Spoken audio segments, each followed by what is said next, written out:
जय जय रघुवीर समर्थ. श्रीमत दासबोध. दशक 19. शिकवण नाम. समास चौथा. सदैव लक्षण निरूपण नाम. श्रीराम समर्थ. मागा बोलिले करंट लक्षण, ते विवेके सांडावे संपूर्ण. आता ऐका सदैव लक्षण, परम सौख्यदायक. जय जय रघुवीर समर्थ. चौथा समास 19व्या दशकातील 19व्या दशकामध्ये, ज्या दशकामध्ये अखंड शिकवण, अखंड साराची शिकवण, अखंड विवेकाची चातुर्याची शिकवण समर्थांनी द्यायला घेतलेली आहे, त्या 19व्या दशकातील चौथा समास दिला सदैव लक्षण. बोले आधी करंट लक्षणं सगळी काढून दाखवली. बोले जेव्हा मनुष्य जन्माला येतो त्यावेळेस तो कसा असतो? लहान मुले म्हणजे देवाघरची फुले. देवाघरची फुले का म्हटली गेली? कारण तेवढीच प्रांजळ आहेत, तेवढीच निर्मळ आहे, निखळ आहे, स्वच्छंदी आहे, कुठलाच हेवा दावा कपट मनामध्ये नाही, अंतःकरण अतिशय शुद्ध आहे. पण झालं काय? जसं जसं कुडी वाढे कुबुद्धी वाढे, जसं जसं वय वाढत गेलं त्या पद्धतीनं काय होत गेलं? अंतःकरणाकडे मलिनता येत गेली. कुठेतरी लबाडीचा सगळा व्यवहार मनुष्याकडे येत गेला, खोटेपणा आतमध्ये सगळा येत गेला. कारण समाजामध्ये तो सगळं बघत गेला. मुलं हे खूप साऱ्या गोष्टी बहुतेक वेळा अनुकरणातून शिकत असतात. त्याच्या अवतीभोवतीचे लोक कसे वागतात त्याच्यामुळे लोक बोलतात संस्कार, आईवडिलांनी काही चांगले संस्कार केले नाही का, असं नाही का, तसं नाही का. तर त्यांचा म्हणायचा मतितार्थ असा असतो की बहुतेक मुलं हे घरातल्या वातावरणामध्ये सगळं शिकत असतात आणि म्हणूनच आपण आधी केले आणि मग सांगितले ही संतांची शिकवण आहे. मुलांकडून एखादी गोष्ट करून घ्यावी असं आपणाला वाटत असेल तर आपणाला त्या गोष्टीचा अंगीकार सगळ्यात आधी करावा लागेल. मुलांना मग वेगळं सांगायची गरज उरणार नाही. ते सगळं आपोआप करतात. म्हणून मग पण त्यांच्या कालांतरानं काय होतं? हे मुलांमध्ये किंवा आपल्यामध्ये सगळ्यांमध्ये सगळे कुबुद्धी म्हणा किंवा अवगुण सगळे येत जातात. मग कधीतरी कुठेतरी सद्गुरूंची ओळख आपणाला होते, परमार्थ भेटतो आणि मग सद्गुरू सांगतात, बरे सत्य बोला यथा तथ्य चाला. बाबा सत्यानं वाग, सत्यानं चाल, सत्याचा अवलंब कर, सत्याच्या मार्गाचं अनुसरण कर. यथा तथ्य चाला म्हणजे तथ्यानुसार चाल. उगाच काही कुठेही करत बसू नको. सगळं काही कसं असावं? प्रमाणामध्ये सर्व काही असावे. बोले सगळं काही प्रमाणामध्ये आहे ना तोपर्यंत काही हरकत नाही, कशाचीच काही हरकत नाही.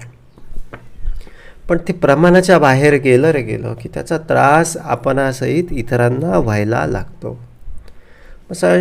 या समाजानं म्हणा किंवा या शास्त्राने म्हणा किंवा या परमार्थाने म्हणा आपल्याला सगळ्यांना काय सेट करून दिलेलं आहे? एक प्रमाण सेट, लिमिट सेट करून दिलेलं आहे. लिमिट याचा अर्थ मर्यादा.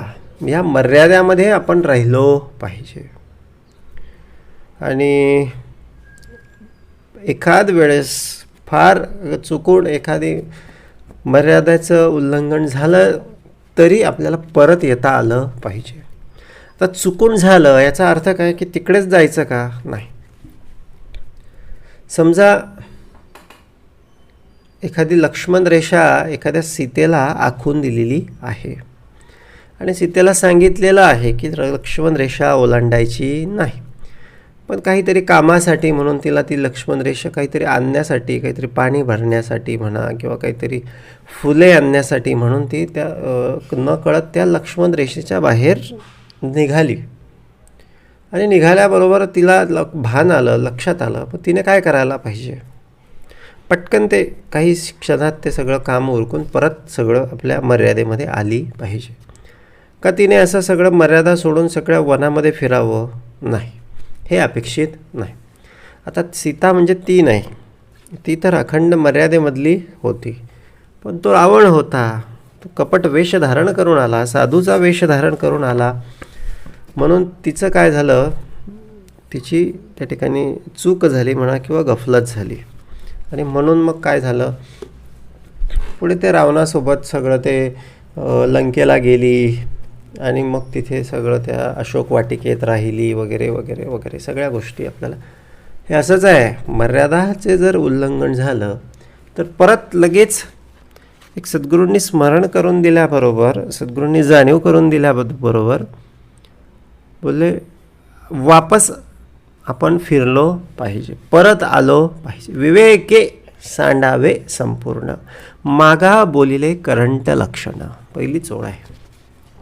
बाबा रे, करंट लक्षणं आहेत, येतात, न कळत येतात, सगळ्यांच्याचकडे येतात, काही कोणी असं फार वेगळा नाही. पण ते विवेके सांडावे संपूर्ण. आपल्याला आता जाणीव दिली की नाही, मग ते आता आपण सांडले पाहिजे. सांडावे याचा आशय असा आहे, बोलले सोडलं तर धरता येतं, सोडावे असा शब्द समर्थांनी वापरला असता. धरण्याची शक्यता बहुतांशी असते. ते विवेके सांडावे संपूर्ण. पण समर्थ बोलले सांडावे, पाणी सांडलं तर भरता येत नाही. जमिनीवर जर सांडलं तर ते जिरूनच जातं. दुधाचं तसंच आहे, तेलाचं तसंच आहे. म्हणजे एवढं तरल राहावं, एवढं भगवंताला शरण जावं. आता उतारावरतून काही दगडं म्हणा किंवा काही लाकडं जर सोडली आणि पाणी जर सोडलं तर शक्यता आहे की ते स्थायू पदार्थ जे आहेत, स्थूल पदार्थ जे आहेत, जड पदार्थ जे आहेत ते मध्येच कुठेतरी थांबतील. परंतु तो जो तरल पदार्थ आहे तो मात्र अजिबात थांबत नाही. मध्ये भले एखादा अडथळा जरी आला तरी तो काय करतो, त्या अडथळ्याला वळसा घालून पुढे जाण्याचा प्रयत्न करतो. बोलले म्हणजे हे काय आहे, ही तरलता आहे. आणि ह्यालाच संपूर्ण शरणागती बोललं जातं. समर्थ आपण आला तेच सुचवू बघत आहे की बाबा रे, ते विवेके सांडावे संपूर्ण. काही येऊ दे, मध्ये काही येऊ दे, मीपणा येऊ दे, मन येऊ दे, हा येऊ दे, तो येऊ दे, पण ते विवेके सांडावे संपूर्ण, पूर्णपणे. काहीच नाही. असं नाही होत की 1 लिटर पाणी आपण उताराच्या दिशेने सांडलं, अर्धा लिटर पाणी खाली गेलं आणि अर्धा लिटर पाणी परत सगळं वापस वरती चढतीच्या दिशेनं सगळं येऊन गेलं, असं कदापि होत नाही. संपूर्ण याचा आशय असा आहे. बोलले मी देवाचा आणि देव माझा, आता परत फिरणे नाही. आताच्या बोलले सगळं आपण आपल्या हातानं ते दोर सगळे कापून टाकले पाहिजे. बोलले होणार ते होईना का, असा चंग जेव्हा बांधला जातो, दृढ निश्चय जेव्हा बांधला जातो, तेव्हाच बोलले काय होतं, विवेके सांडावे संपूर्ण. संपूर्ण शरणागती त्या ठिकाणी त्या देहाला प्राप्त होते. कुठेतरी जर तर किंतु परंतु थोडंसं देखील जडत्व आलं. आता पाण्याला जडत्व आलं म्हणजे काय होतं, तर त्याचं बर्फ तयार होतो, घनता त्याची वाढत जाते. पाणी थोडंसंही घन झालं, थोडंसंही असं गोठलं, त्याच्यात असं थोडे असे बर्फाचे खडे सगळे दिसायला लागतात, तरी त्याची तरलता काय होते, कमी होते. म्हणजे काय, मीपणा नकोच, जडपणा नकोच, अहंकाराचा वारा नको माझ्या विष्णुदासा. पाण्याकडे फक्त तरलता असावी, शरणागती असावी, पूर्ण सरेंडर सगळं भगवंतासाठी हो जो झाला, ती भूमिका म्हणजे काय आहे, सदैव लक्षण. बोलले त्याच्यासाठी बोलले स्वतःला संपूर्ण वाहून देण्याची भूमिका म्हणजे काय आहे, सदैव लक्षण. आता ऐका सदैव लक्षण परम सौख्यदायक. मग सदैव लक्षण म्हणजे काय आहे? मग बोलले त्याला कोणीच अडवू शकत नाही. कली नाही, न काळ नाही, न काय नाही. त्याचा मार्ग भगवंत त्याला बरोबर सगळा दाखवून देत असतो. परम सौख्यदायक, अतिशय सुंदर, अतिशय सौख्यदायक असं ते सगळं अनुभव असतो. सर्व सांडून शोधा मजला, सर्व सोडायचं, सर्व शोधायचं मीपणा, किंतु परंतु, आणि भगवत मार्गाचं अनुसरण करायचं. परम सौख्यदायक ही भूमिका म्हणजे काय आहे? तर परम सौख्यदायक अशी भूमिका आहे. उपजत गुण शरीरी, परोपकारी नानापरी, आवडे सर्वांचे अंतरी सर्व काळ. आता हे सदैव लक्षण समर्थांनी या ठिकाणी सांगायला सुरुवात केली. म्हणजे उपजत गुण शरीरी, उत्तम गुण असणं हे कुठेतरी काहीतरी बोलले. आम्ही गतजन्मामध्ये भगवंताची काहीतरी सेवा केलेली होती किंवा काहीतरी बोलले परोपकार केलेला होता, म्हणून काय झालं? उपजत गुण शरीरी, बोले शरीराकडे काय झालं? काहीतरी उत्तम गुण सगळे उभे राहिले. परोपकारी नानापरी, आणि म्हणूनच इतरांवर उपकार करावासा वाटतो. हे एवढं सोपं नाही. सगळेच जण का परोपकार करत नाही? एखाद दुसरा परोपकार करायला फारसा विचार करत नाही, आणि एखाद दुसऱ्याला कधी सांगितलं आणि तर बोलले तर तसं 17 वेळा विचार करून करून करून त्या ठिकाणी शेवटी नकारच देतो. का? तेवढे पुण्य नाही किंवा तसे संस्कार नाही. पण एखाद दुसरा भाग्यवंत, त्याच्या शरीराकडे उत्तम गुण असतात, उपजत गुण असतात, परोपकार असतात. परोपकार करण्याची त्याची वृत्ती उभी राहते. आवडे सर्वांचे अंतरी सर्व काळ. सदैव लक्षण आणखी काय? जो सर्वांना आवडतो ना, तो सदैव लक्षण आहे. त्याच्या ठाई जणू काही देव विराजमान आहे. सदैव लक्षण, देवासारखं, सदैव देवासारखं. म्हणून म्हणजे कोणाचाही मत्सर न घडो, कोणाचाही हेवा न घडो, कोणाचाही द्वेष न घडो, रघुनायका मागणे हेची आता.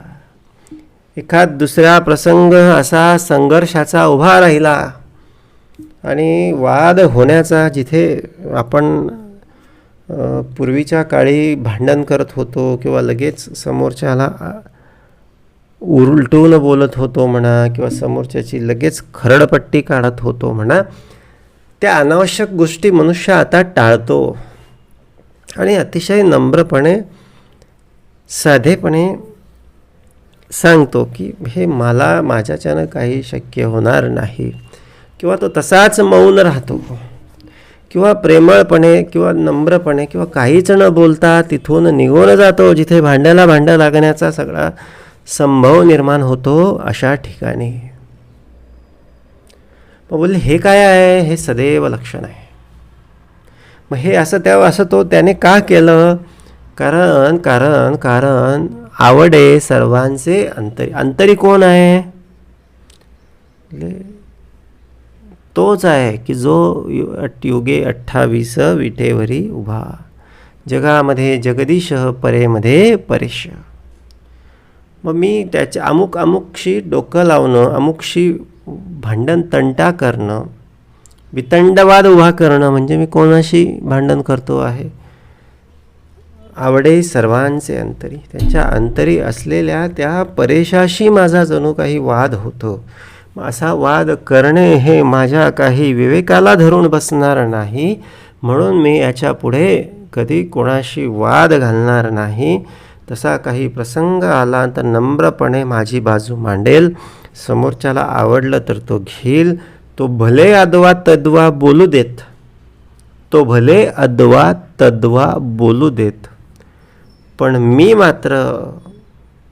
मात्र माझा गुणधर्म आवडे सर्वांचे अंतरी, त्याच्या ठाई असणाऱ्या त्या जगदीशाला मी बघणार. आता त्याला दिसत नाही, हे हे त्याचं दुखणं किंवा हा त्याचा दोष आहे. मला दिसायला पाहिजे आणि म्हणून मी त्याच्याशी कोणी असू द्या अत्यंत सौजन्यानेच व्यवहार करणार. आवडे सर्वांचे अंतरी सर्व काळ. सुंदर अक्षर लेहो जाणे, चपळ शुद्ध वाचू जाणे, अर्थांतर सांगो जाणे सकळ काही. सुंदर अक्षर लेहो जाणे बोलले अतिशय उत्तम कर्माची भूमिका, उत्तम व्यवहार त्याच्याकडे असतो. सुंदर अक्षर लेहो जाणे, चपळ शुद्ध वाचू जाणे. अत्यंत सावधपणे तो सगळ्या या संसारामध्ये वावरत असतो. कारण हा सगळा संसार जो आहे तो म्हणजे काय आहे, युद्धाचा जणू काही रोजचाच प्रसंग आहे. कधी कुठल्या प्रसंगी, कधी कुठल्या स्थळी कोणती उपाधी या देहाकडे उभी राहील याचा नेम नसतो. म्हणून मग तो त्यासाठी तयारच असतो. चपळ शुद्ध वाचू जाणे, चपळपणा त्याने धरलेला आहे. बोलले त्याचं सगळं जे रुटीन आहे ते कसं आहे, सगळं असं सामर्थ्याचं आहे म्हणा किंवा सगळं उत्साहाचं आहे, स्फूर्तीचं आहे. अत्यंत मोजून मापून त्याचा सगळा तो व्यवहार आहे. व्यायाम असेल, आहार असेल, विहार असेल, उपासना असेल, सर्व काही अत्यंत सुंदर भूमिका तो सगळा घेऊन बसलेला आहे. आणि म्हणून काय होतं, वाचू जाणे म्हणजे काय, त्याला वाचता येतं. आता वाचू जाणे आणि वाचता येणे, जरी लक्षार्थी जरी वाच्यार्थी जरी एकच वाटत असले तरी ते एकच नाही, त्याचा लक्षार्थ भिन्न भिन्न आहे. वाचन म्हणजे हे आपलं पुस्तकातलं वाचन, आणि वाचता येणे म्हणजे काय, तिथून सटकता येणे, अजून एखाद्या मोठ्या परिस्थितीतून बाजूला होणे किंवा संकटातून बाजूला होणे म्हणजे काय, वाचणे. या दोन्ही भूमिका त्याच्याकडे आहेत. का आहेत, कारण त्याने तसं स्वतःला घडवलेलं आहे. कोणाच्या साक्षीनं, ईश्वराच्या साक्षीनं त्याने तसं स्वतःला घडवलेलं आहे. ईश्वराचा होऊन तो राहिलेला आहे. सदान कदा बोलले तो अत्यंत सावधपणाच्या सगळ्या भूमिकेमध्ये राहतो. अत्यंत नामस्मरणाची भूमिका त्याच्या हृदयामध्ये कायम त्या ठिकाणी ठेवलेली आहे. आणि ही नामस्मरणाची भूमिकाच त्याला वाचवत असते. हे नामस्मरण म्हणजे जणू काही त्याच्यासाठी सुदर्शन चक्र हे अवतीभोवती जणू काही फिरत असतं. कारण त्या नामामध्ये त्या भगवंताचं नाम तर आहेच, पण वरील सद्गुरूंचा आशीर्वाद देखील आहे. बोलले सद्गुरू कृपा होय जासी, कलिकाळाचे भय नाही. प्रत्यक्ष त्या संदीपणीच्या सगळ्या समोर सद्गुरू सेवा केली म्हणून काहीतरी माग म्हणून पहिल्यांदा त्या ठिकाणी शिवशंकर परत गेला. नंतर त्या ठिकाणी श्रीहरी येऊन थांबला की म्हणाले, बाबा तुला काहीतरी मागावं लागेल. तो काय म्हणाले, ह्या देहाकडून भक्ती घडावी, सद्गुरू सेवा घडावी, निरंतर सद्गुरू भक्ती या हृदयामध्ये वास करावी, असं वर दे. आणि हेच त्याने मागितलं. आणि म्हणून तो बोलले अत्यंत त्या ठिकाणी सामर्थ्याला प्राप्त झालेला आहे. अत्यंत सर्व काही भगवंतानं प्रसन्न होऊन सर्व काही जो सुख समृद्धीचं भक्तीचं सगळं वरदान त्याला दिलेलं आहे. तर बोलले हे कोणामुळे होतं हे सगळं, हे बोलले सद्गुरू कृपेमुळे आणि नामाच्या सगळ्या सामर्थ्यामुळे. म्हणून एक सद्गुरू कृपा आहेच आहे, पण चपळपणा, सावधपणा कशानं येणार आहे, आणि हे वाचता येणं, बोलले हे सुटता येणं, आनंदानं एक सगळ्या परिस्थितीतून बाहेर येता येणं, हे कोणाच्या बळावर आहे, नामस्मरणाच्या बळावर आहे. वारंवार कुठल्या तरी सगळ्या उपाध्यांमध्ये, प्रसंगांमध्ये हात अडकतो आहे, पण त्या ठिकाणी कुठेतरी सांध्यामध्ये कुठेतरी आपला पाय अडकतो आहे. याचा अर्थ असा आहे की बोलले आपणाकडे कुठेतरी नामस्मरणाची भूमिका कमी पडत आहे. एक सद्गुरू भक्ती म्हणा किंवा परमार्थ कुठला का असू द्या ना, त्या ठिकाणी नामस्मरण म्हणजे हे काय आहे, औषधासारखं आहे. वेळच्या वेळी घेत राहिलं तर बोलले आजार सगळा निघून जाणार. पण हे औषध अखंड त्याचं सेवन आपण करत राहिलो पाहिजे. कोणाचे मनोगत तोडीना, भल्यांची संगती सोडीना, सदैव लक्षण अनुमाना आणून ठेवी. आता कोणाचे मनोगत तोडीना, आणि बोलले मनोगत ते आपल्याला समर्थांनी आधीच सांगितलं की बोलले सर्व आवडे सर्वांचे अंतरी. बोलले नकारसुद्धा अत्यंत चांगल्या भाषेमध्ये देता येतो, विनंतीसुद्धा अत्यंत प्रेमळ किंवा अत्यंत लहानपणा घेऊन करता येते. सर्व ठिकाणी अशाच भूमिकेतून जर आपण कार्य केलं तर निश्चितपणे त्या सर्व गोष्टी आपणाला आपल्या बाजूनं सगळ्या वळवता येतात.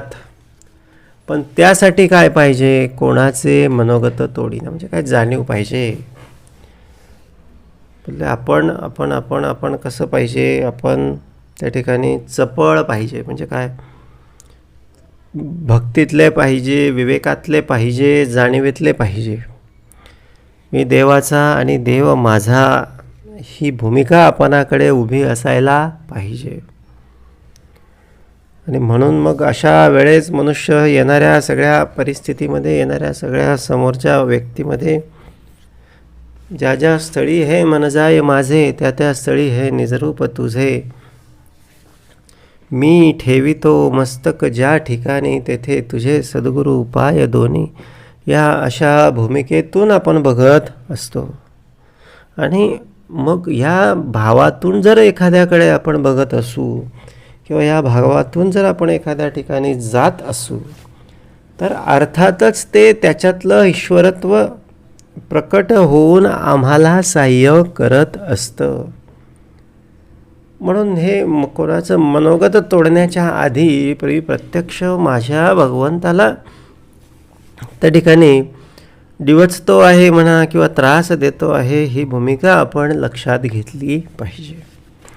भल्यांची संगती सोडीना, हे बोलले हे फार महत्त्वाचं आहे. बोलले संगत संगत संगत, उत्तम संगतीचे फळ सुख आणि अधम संगतीचे फळ दुःख. उत्तम संगत घेऊन जो जो राहिलेला आहे बोलले त्याच्या पदरी कायम त्या ठिकाणी उत्तम असं सामर्थ्य किंवा उत्तम अशी बोलले सुखाची पदवी प्राप्त झाली आहे. अधमांच्या संगतीमध्ये राहिलं तर बोलले निश्चितपणे दुःखच भोगावं लागणार आहे.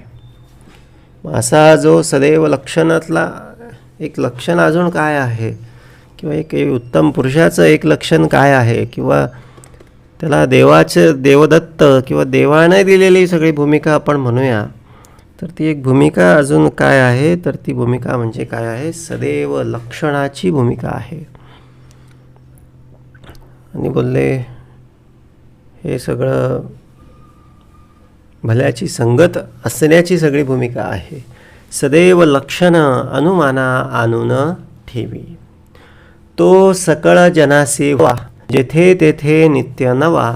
मूर्खपणे अनुमान गोवा काहीच नाही. आणि तो सगळ्या लोकांना असं वाटतं की याच्याशी आपण मैत्री केली पाहिजे, याच्याशी आपला काहीतरी संबंध असला पाहिजे. आणि बोलले याच्यापासून आपल्याला काहीतरी उत्तम असं मिळणार आहे. सकळ जनासी भावा, जेथे तेथे नित्य नवा. बोलले हे अशी भूमिका निश्चितपणे मनुष्याला त्या ठिकाणी एक उत्तम पदवी प्राप्त करून देत असते. इतरांना हवेसे वाटणे अशी भूमिका, असं आचरण आपल्याकडे असायला पाहिजे. आणि मूर्खपणाची भूमिका, अनुमानाचा गोवा आपण आणूच नाही. म्हणजे काहीच नाही, मूर्खपणा काहीच नाही, वेडेवाकडेपणा काहीच नाही. सर्व काही शास्त्राला धरून, सर्व काही प्रमाणामध्ये असायला पाहिजे. नाना उत्तम गुण सत्पात्र, तेची मनुष्य जगमित्र. प्रगट कीर्ती स्वतंत्र पराधीन नाही. उत्तम गुण धारण केले पाहिजे. नसतील तर आणखीन ते अंगीकारण्याचा प्रयत्न केला पाहिजे. हे एक सदैव लक्षण आहे. तेची मनुष्य जगमित्र, जेवढे गुण जास्त तेवढे त्याचे मित्र जास्त असतील. प्रगट कीर्ती स्वतंत्र पराधीन नाही. आणि अर्थातच त्याच्यासाठी कोणी धावूनच येणार आहे आणि त्याचं कुठलंच कार्य अडणार नाही. आणि म्हणूनच त्याची कीर्ती सगळी काय होणार आहे, म्हणजे त्याचं उदोच होणार आहे, पराधीन नाही. त्याला त्याचं कुठे काम काही अडणार नाही. राखे सकळांचे अंतर, उदंड करी पाठांतर. नेमस्तपणाचा विसर पडणार नाही. सगळ्यांचं अंतर राखून बोलले, सगळ्यांचा मान ठेवून, सगळ्यांचा सन्मान, सगळ्यांचा आदर आपणाला करता आला पाहिजे. जे जे देखे भूत ते ते भगवंताचे रूप. जे जे काय भूत, जे जे काय बोलले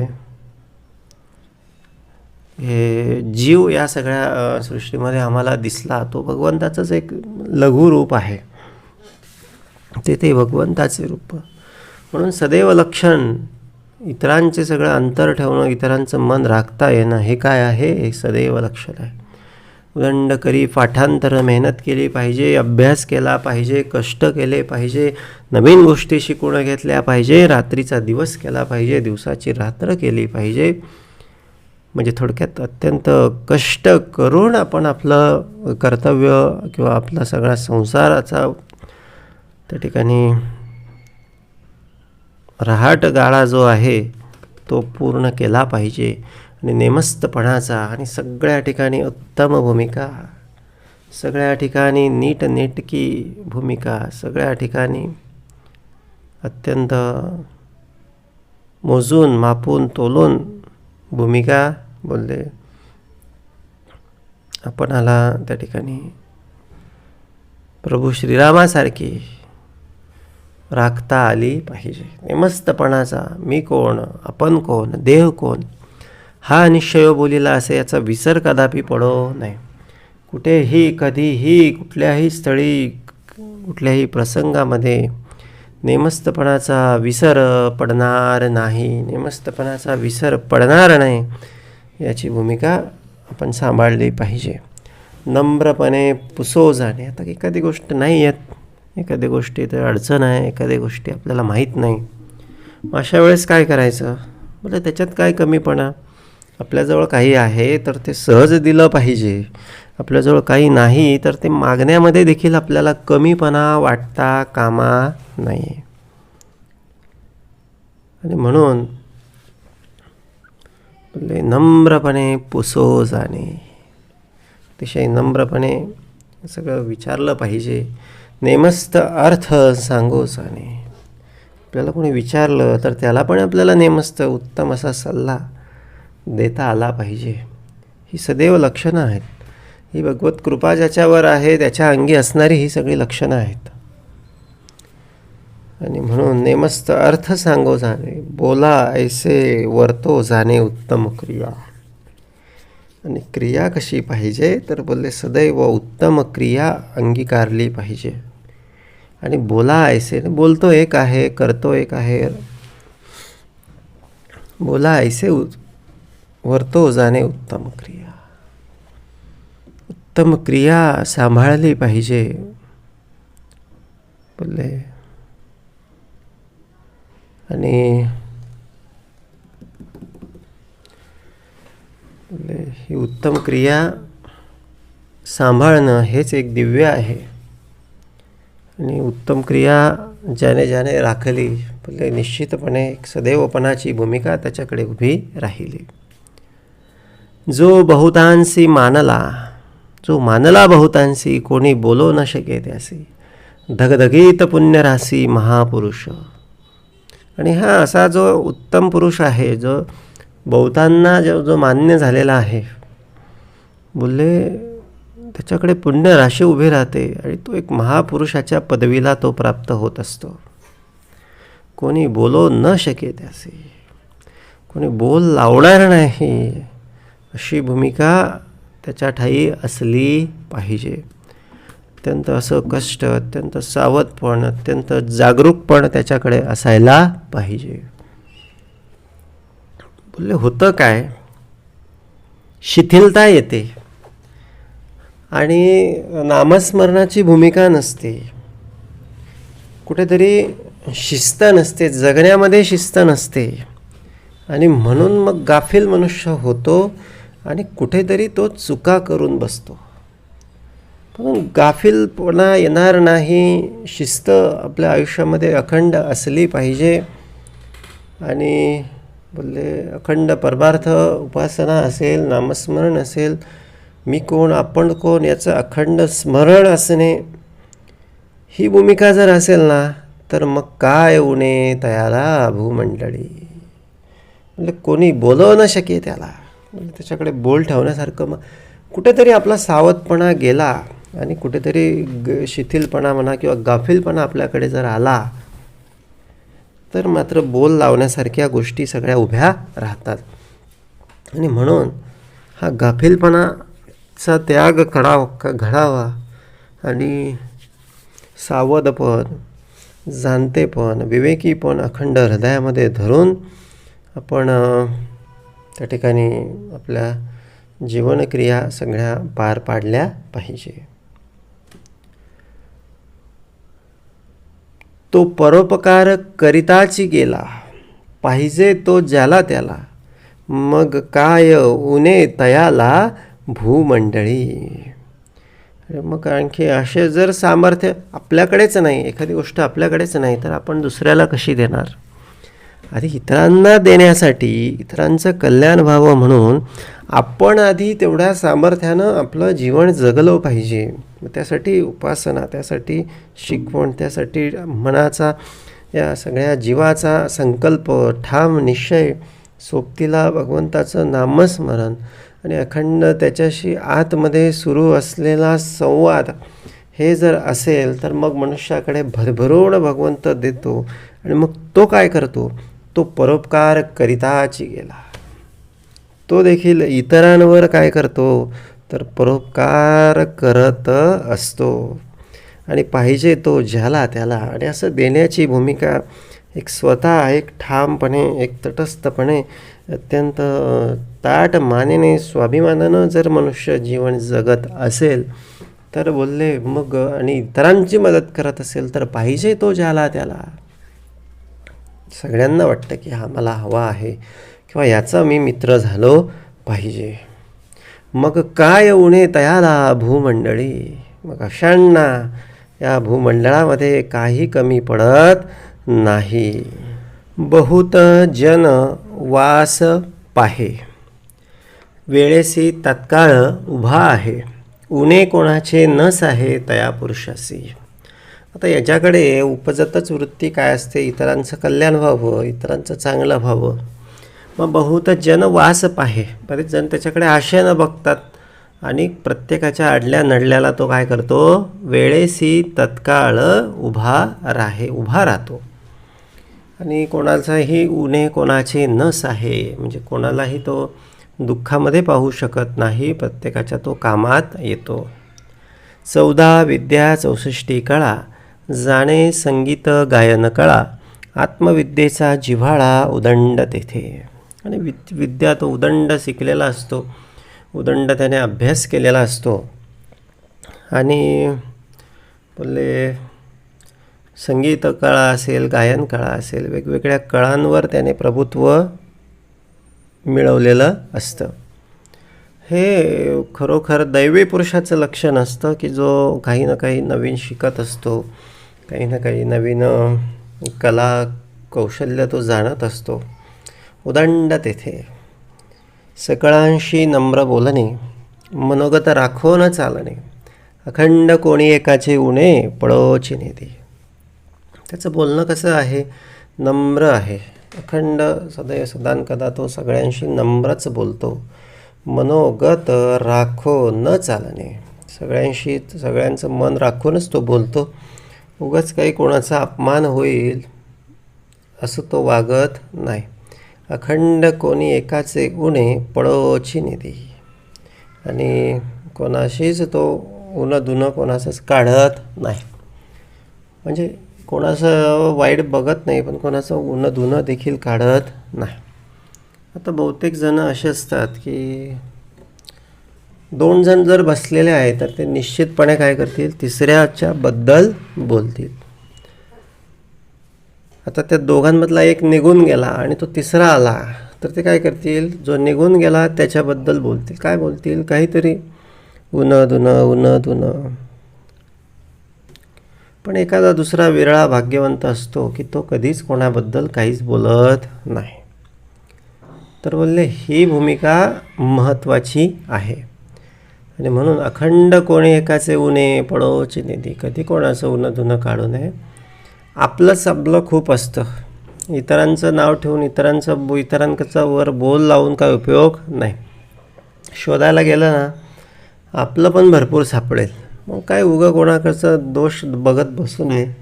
दोष बघायचे आहेत तर आपल्यातले बघायचे आणि ते दूर करण्याचा प्रयत्न करायचा. जसं आता समर्थांनी पहिल्याच ओळीमध्ये सांगितलं, म्हणाले मागा बोलिले करंट लक्षण, ते विवेके सांडावे संपूर्ण. म्हणजे हे करंट लक्षण जे आहेत ते बघायचं आपल्यातलं आणि ते सांडायचं. पण माणूस नेमकं उलटं करतो. माणूस दुसऱ्याचे दोष बघतो आणि स्वतःचे गुण दाखवतो, स्वतःचे दोष बघत नाही. म्हणून मग समर्थ म्हणाले, बाबा रे, आजपासून दुसऱ्याचं कोणाचा दोष दिसला जरी ना तरी डोळे झाक करून घ्यायचे. त्याला आपल्याकडे बघायचं नाही, त्याच्यावर विचार करायचा नाही, त्याला बघायचं नाही. आणि गुण असेल तर त्याचं कौतुक करायचं. इतरांचा जगजाहीरपणे कौतुक करावं. काही उनं धुणं असेल, काही त्याच्यामध्ये कमतरता असेल, त्याने विचारलं तर खाजगीत सांगावं. ते असं 4 चौघात बोलत बसू नये. कोणालाही वाटतं की माझं सगळं चांगलं लोकांना दिसलं पाहिजे, माझा उदो झाला पाहिजे. मग आपण एखाद्याचे दोष जर सार्वजनिकरित्या बोलू लागलो तर अर्थातच काय होणार आहे, तर त्याचं ना आपलं बोलले वितंडवाद त्या ठिकाणी उभा राहणार आहे. मनोगत राखोन चालणे, अखंड कोणी एकाचे उणे पळोची नेती. आणि कोणी एकाचं उणं हे तो पडू देत नाही. न्याय नीती भजन मर्यादा, काळ सार्थक करी सदा, दरिद्रपणाची आपदा तेथे कैची. न्याय नीती भजन मर्यादा या भूमिका त्याने हे सगळी पंचसूत्री चतुसूत्री त्याने स्वतःशी ठाम तो असतो. या सगळ्या चतुसूत्रीमध्ये तो राहतो. न्यायाचा वापर करतो, न्यायाचा अवलंब. कधी कोणावर अन्याय होणार नाही याची काळजी आपण घेतली पाहिजे. कारण केल्या कर्माचे फळ प्राप्त होईल सकळ. केल्या कर्माचं फळ हे प्राप्तच होत असतं. त्याच्यामुळे कुठे आपण पळून जाऊ शकत नाही, कुठे आपण लपून राहू शकत नाही. आणि म्हणून बोलले जी काय भूमिका आहे, न्यायाची भूमिका आपण ठेवली पाहिजे. न्यायानं आपण राहिलो पाहिजे, न्यायानं आपण वागलो पाहिजे. न्याय नीती भजन मर्यादा, नीतीनं वागलो पाहिजे. म्हणजे न्यायाचा अवलंब केला पाहिजे, नीतीनं वागलो पाहिजे. आता न्यायामध्ये आणि नीतीमध्ये काय फरक आहे? म्हणजे नीती आणि न्याय, नीतीनं राहिलो पाहिजे याचा अर्थ काय? जे शास्त्राने नियम घालून दिलेले आहेत ते आपण त्याचा वापर केला. आणि न्याय याचा अर्थ काय? कोणाचं बद्दल प्रत्येकाशी आपण त्याला जे योग्य आहे त्या संदर्भानं आपण राहिलो पाहिजे. त्याच्यावर चुकीचं त्याच्याबद्दल होईल किंवा त्याचे जो अधिकार आहे तो डावलला जाणार नाही हे आपण बघितलं पाहिजे. भजन मर्यादा. भजनाचा तर कधी विसर पडू नये. भजन अखंड बोलले त्याने जीवाशी लावून घेतलं पाहिजे, मर्यादा धरली पाहिजे. आणि काळ सार्थक करी सदा. काळ सार्थक करून घेतला पाहिजे. बोलले काळ वाया जाईल असं त्याने बघितलं पाहिजे. काळ बोलले बऱ्याचदा नाही, निरर्थक सगळ्या गोष्टींमध्ये व्यर्थ जात असतो, त्याचा हिशेब नसतो. वेळेचा हिशेब ठेवला पाहिजे, वेळेकडे बघितलं पाहिजे. वेळेकडे जो बघत नाही, बोलले वेळ मग त्याच्याकडे बघत नाही. वेळ निघून गेली की मग खाली काही उरत नाही. सकळांशी नम्र बोलणे. बोलले ही भूमिका मनोगत राखणे, भजन मर्यादा, काळ सार्थक करणे. दरिद्रपणाची आपदा तेथे ऐकायची. मग असा जो व्यक्ती आहे बोलले त्याच्याकडे कधीच दारिद्र्य येत नाही. बघा एक प्रकारे समर्थांनी आपणाला जसं गेल्या समासामध्ये सांगितलं, बोलले पापापासून दारिद्र्य प्राप्ती. दारिद्र्य पाप का करू नये, तर दारिद्र्य प्राप्त होतं म्हणून पाप करू नये. या समासात समर्थ सांगतात की बोलले हे असं उत्तम गुण जर आपण धारण केले, न्याय नीती भजन मर्यादेचा वापर केला, तर आपल्याकडे कधीच दारिद्र्य येणार नाही. म्हणून बोलले पापापासून वाचावं, उत्तम गुण धारण करावे, हा दारिद्र्य न येण्याचा मार्ग आहे. उत्तम गुणे शृंगारला, तो बहुतांमध्ये शोभला, प्रगट प्रतापे उगवला मार्तंड जैसा. मार्तंड म्हणजे काय? सूर्यच आहे. प्रतापानं एक नरसूर्य आहे. सूर्य जसा अंधारातून उगवतो, काळोख्या रात्रीतून उगवल्यानंतर लख्ख असा त्याचा प्रकाश आपल्याला सगळीकडे दिसतो. बोलले तसंच असा जो मनुष्य आहे की ज्याच्याकडे उत्तम गुण आहेत, तो ह्या सगळ्या लोकांमध्ये फार शोभून दिसत असतो.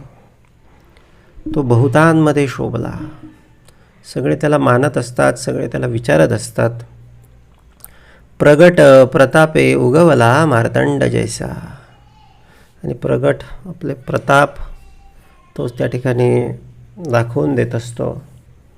प्रगट प्रतापे उगवला मार्तंड जैसा. म्हणजे तो जणू काही सूर्यच आहे. जाणता पुरुष असेल तेथे, कळहो कैचा उठेल तेथे, उत्तम गुणांविषयी रीते ते प्राणी करंटे. आता ही सगळी लक्षणं ही जाणतेपणाची लक्षणं, म्हणजे काय ज्याला जाणीव आहे की कशानं काय होतं.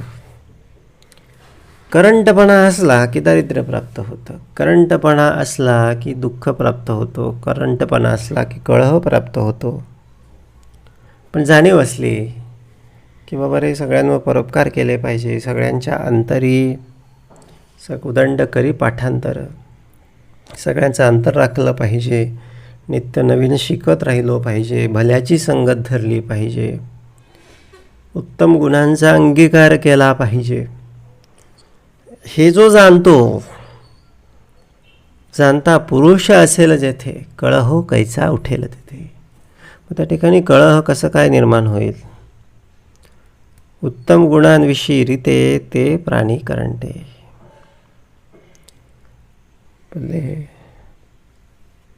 उत्तम गुणांविषयी रीते ते प्राणी करंटे.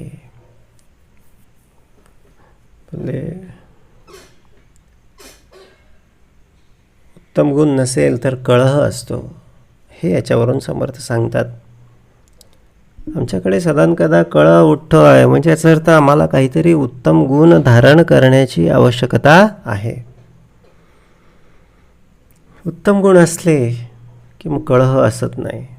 काहीतरी कमी आहे, काहीतरी चुकतो आहे हे लक्षात घेतलं पाहिजे. त्याच्याकडे उत्तम गुण नाही, त्याला करंटे असे समर्थांनी म्हटलेले आहे. कारण जे घ्यायला पाहिजे, ज्याच्यासाठी जन्म दिला ते घेतलं नाही म्हणून काय तर करंटे. म्हणून मनुष्य जन्म हा असाच उत्तम गुण धारण करण्याचा, भगवत भक्ती करण्याचा, परमार्थ करण्याचा जन्म असून देखील जर निरर्थक गोष्टींमध्ये तो जात असेल तर त्याला काय म्हटलं आहे समर्थांनी? त्याला करंटपण असं म्हटलेलं आहे. प्रपंची जाणे राजकारण, परमार्थी साकल्य विवरण, सर्वांमध्ये उत्तम गुण त्याचा भोगता. आता उत्तम गुण सर्वांत ठाई पाहिजे असं नाही की नुसतं परमार्थच केला पाहिजे. समर्थ बोलले बाबा प्रपंच देखील उत्तम केला पाहिजे, त्याच्यामध्ये पण राजकारण करता आलं पाहिजे. आता राजकारण कसलं राजकारण करता आलं पाहिजे? तर बोलले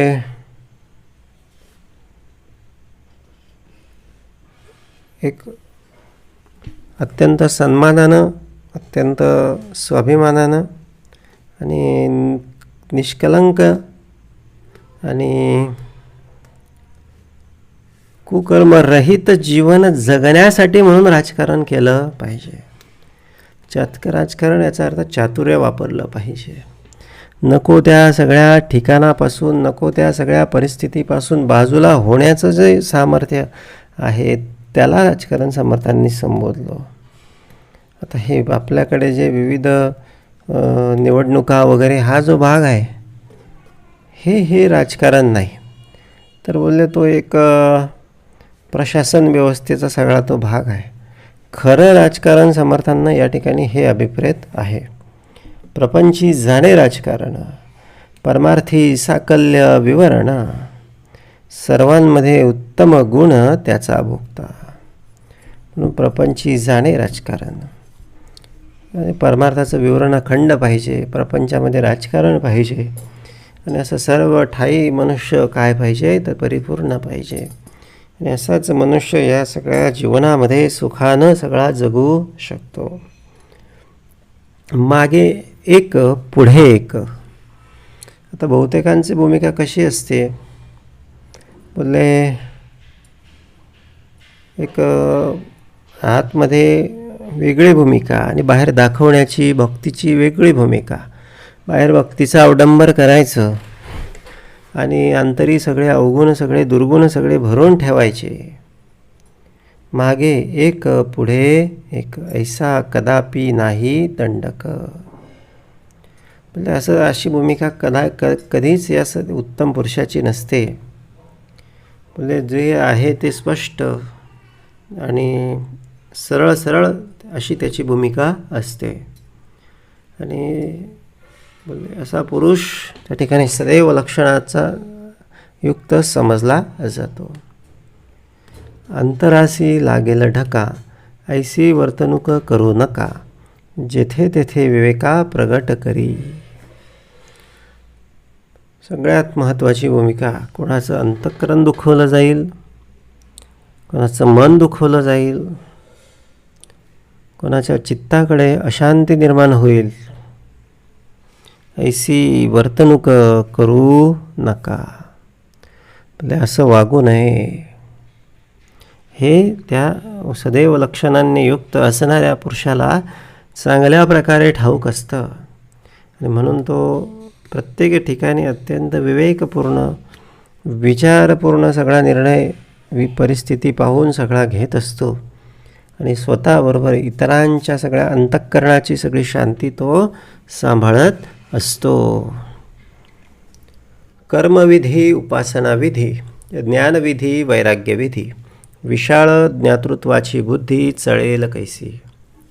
त्याच्याकडे विशाल ज्ञातृत्व असतं, विशाल ज्ञानाचा संग्रह त्याने केलेला असतो आणि कर्माचे विधी तो त्या ठिकाणी अनुसरण करत असतो, उपासनेच्या मार्गाचं अनुसरण करत असतो, ज्ञान मार्गाचं अनुसरण करत असतो.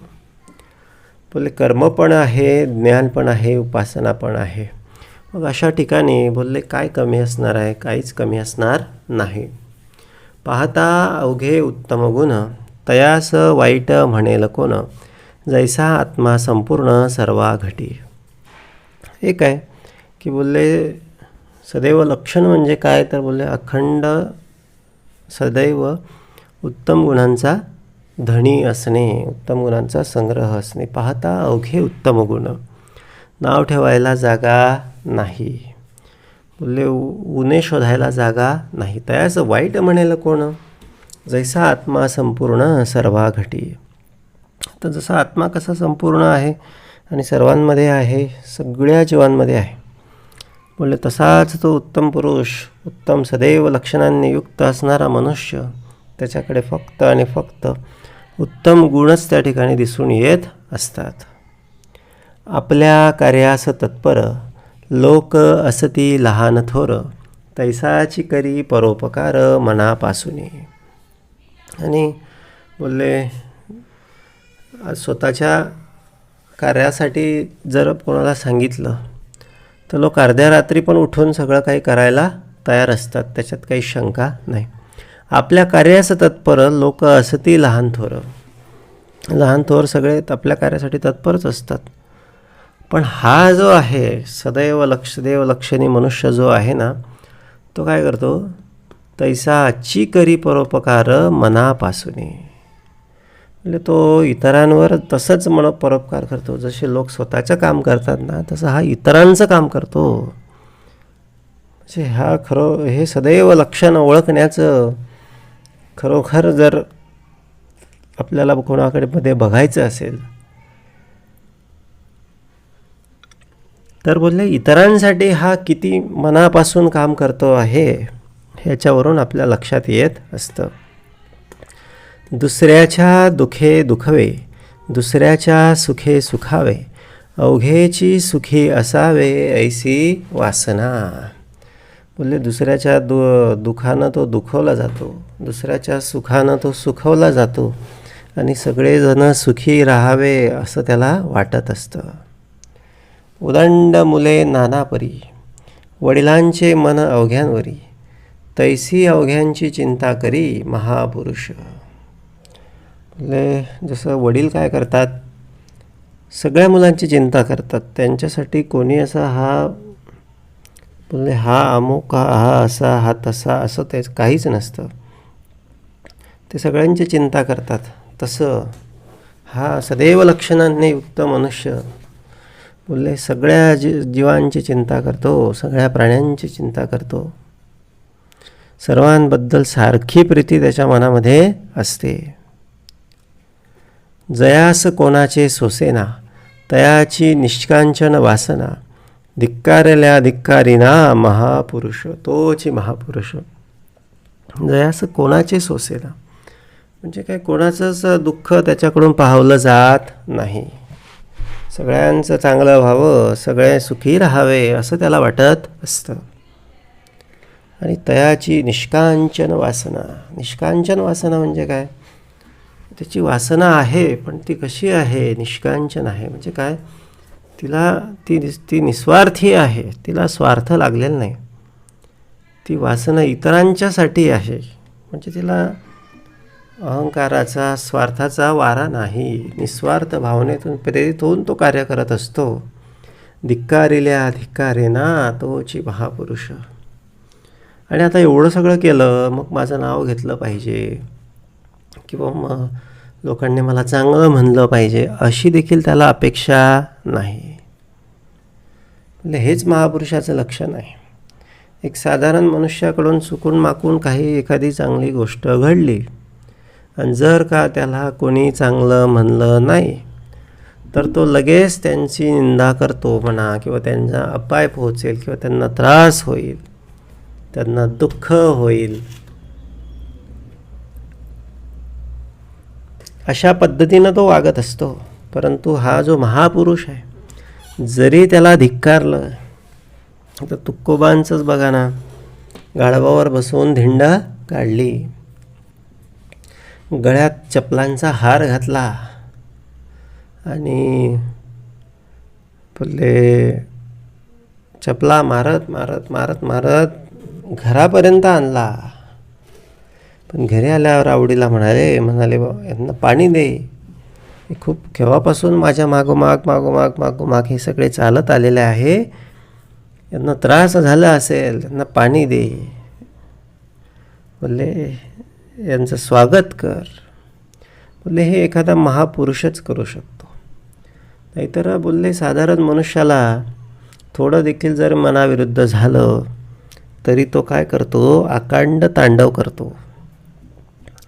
तरी तो सगळं घर म्हणा किंवा सगळं गाव डोक्यावर घ्यायला बसतो. मिथ्या शरीर निंदले, तरी याचे काय गेले, ज्ञात्यासी आणि जिंतिले देहबुद्धीने. म्हणजे त्याचा काय समज आहे की लोक निंदा करतात ना, कोणाची करतात, तर शरीराची करतात. शरीर म्हणजे मी आहे का, नाही. शरीर म्हणजे मातीच आहे. पंचभूती काय, आज न उद्या पंचभूतांमध्ये मिसळून जाणार आहे. मी माझ्या अंतरात्म्याला माहिती आहे ना, मी चांगलं केलेलं आहे. मग पण या लोकांना ते कळत नाही. त्यात माझा काय दोष, त्यात त्यांचा काय दोष. ते या देहाला निंदतात आहेत किंवा त्या देहाचं त्या ठिकाणी देहाला दूषण देत आहेत, काही हरकत नाही. त्यांनी ते खुशाल द्यावं, याचा त्याला काही फरक पडत नाही. म्हणून बोलले ज्ञात्यासी आणि जिंतिले देहबुद्धीने. म्हणजे त्याने देहबुद्धीला जिंकलेलं असतं. हे अवघे अवलक्षण ज्ञाता देही विलक्षण, काहीतरी उत्तम गुण जनी दाखवावे. बोलले ज्ञात्यासी आणि जिंतिले देहबुद्धीने हे अवघे अवलक्षण. ज्ञात्याला देहबुद्धी जिंकू शकत नाही, आणि जर जिंकते आहे किंवा ज्ञाता कुठेतरी त्या ठिकाणी धिक्कारला जातो आहे, ज्ञात्याकडे राग संताप उभा राहतो आहे, तर समजून घ्यायचं हे काय आहे, हे अवलक्षण आहे. बोले ज्ञाता देही विलक्षण. ज्ञाता देहामध्ये काय असतो, विलक्षण असतो. ज्ञाता देही विलक्षण, काहीतरी उत्तम गुण जनी दाखवावे. बोले काहीतरी चांगले गुण जनामध्ये दाखवले पाहिजे. उत्तम गुणास मनुष्य वेदे, वाईट गुणास प्राणी खेदे, तीक्ष्ण बुद्धी लोकसाधे काय जाणती. उत्तम गुणाला मनुष्य हा भाळला जातो किंवा त्याचा आकर्षिला जातो, आणि वाईट गुण आपल्यामध्ये असतील तर बोलले एक लोक कचरतात किंवा लोक बाजूला जातात. वाईट गुणासी प्राणी खेदे, तीक्ष्ण बुद्धी लोक साधे काय जाणते. बोलले हे तीक्ष्ण बुद्धीनं जाणून घेण्याचा विषय आहे. बोलले आपण चांगलं करतो, चांगलं राहतो किंवा चांगलं कोणाचं केलं तर हे आपण इतरांसाठी नाही करत, पण स्वतःसाठी ते चांगलं करत असतो. म्हणजे काय, आपलं त्याच्यातून हित होत असतं. म्हणून इतरांचं चांगलं करतो आहे म्हणजे मी काय फार कोणावर उपकार करतो आहे असं समजू नये. बोले ह्या संकेत समर्थ या ठिकाणी देव बघत आहे की बाबा रे, तीक्ष्ण बुद्धी लोक साधे काय जाणते. साधे लोक काय करतात, तेवढ्यापुरता विचार करतात. बोलले मी कशाला करू, माझं काय जातं, माझा काय संबंध आहे. आणि उत्तम लोक काय करतात, तर ते पुढचा विचार करतात. तीक्ष्ण बुद्धी लोक साधे काय जाणते, लोके अत्यंत क्षमा करीती, आलिया लोकांचे प्रचिती, मग ते लोक पाठी राखती नाना प्रकारे. सगळ्यांना तो क्षमा करतो, सगळ्यांची प्रचिती घेतो, आणि मग ते लोक पाठी राखती नाना प्रकारे.